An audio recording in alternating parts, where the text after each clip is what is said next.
Assalamualaikum warahmatullahi wabarakatuh. Saya Rifaat Husnul Ma'afi dengan NIM 2202034. Di sini saya akan melaksanakan tugas saya, yaitu mempresentasikan tentang perumusan tujuan pembelajaran yang sudah lama ini dilaksanakan. Cuman hari ini saya baru membuatnya. Mohon maaf untuk bersama. Jadi ini saya akan melaksanakan tugas yang sebelumnya yang sudah lama saya vakum. Jadi di sini saya akan menjelaskan tentang perumusan tujuan pembelajaran secara singkat, secara kemampuan saya. Jadi makna daripada tujuan pembelajaran itu adalah menggambarkan proses dan hasil belajar yang dimana diharapkan untuk mencapai oleh peserta didik sesuai dengan kemampuan dasar.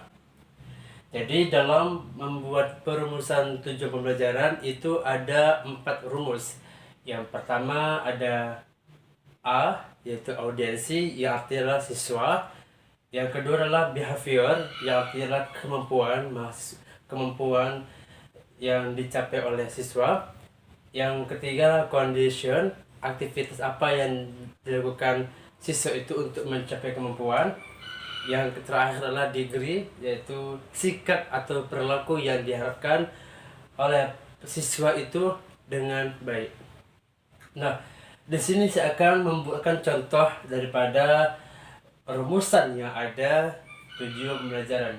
Di sini ada A, B, C, D. Setelah diskusi, siswa mampu mengomunikasikan keragaman budaya, etnis, dan agama teman di kelas sebagai identitas bangsa Indonesia secara lisan dan tulisan dengan sistematis. Nah, setelah diskusi itu masuk kepada rumusan C, yaitu condition atau aktivitas. Jadi C-nya ada di awal karena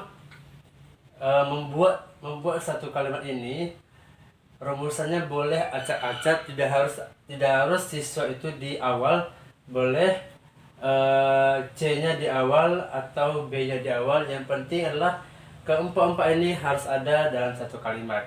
Dan siswa itu termasuk A, yaitu audiensi, bisa dibilang siswa mampu mengomunikasikan keragaman budaya, etnis, dan agama teman di kelas sebagai identitas bangsa Indonesia dengan lisan dan tulisan, itu termasuk kepada kemampuan, ya. B, dengan sistematis adalah sikap, bagaimana siswa itu mampu untuk yang artinya adalah mampu menghargai atau memberikan suatu perilaku dengan lawan bicara dengan beda agama. Dan ini harus siswa mampu memiliki kemampuan yang dengan sikap yang sistematis. Contohnya adalah dengan mengamati contoh, siswa dapat membaca tes deskriptif tentang benda hidup atau mati dengan tepat. Sama ya. Di sini juga dengan mengamati contoh ini masuk ke aktivitas juga di awal, siswa di tengah, yaitu A. Setelah itu ini termasuk ke behavior, kemampuan, dan setelah itu ada sikapnya apa? Sikapnya itu dengan tepat. Dan ini adalah contoh daripada rumusan daripada tujuan pembelajaran. Dan ketika kita ingin membuat suatu kompetensi dasar, yang perlu kita pahami adalah bahwa saya membuat suatu KI 1, KI 2, KI 3, karena KI 4 itu kita harus mengambil kata kunci dari C1. Dan KI 1 kita bisa, KI 1 dan KI 2 itu termasuk kepada sikap. Dalam membuat kompetensi inti, KI 1 dan KI 2 itu adalah yang bermakna sikap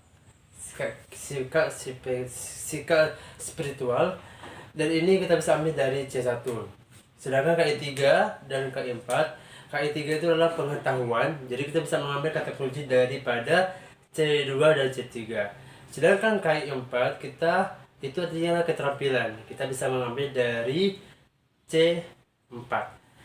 Dan ini adalah penjelasan singkat saya tentang rumusan 7 pembelajaran yang dimana sekiranya dapat untuk dipahami tentang rumusan 7 pembelajaran.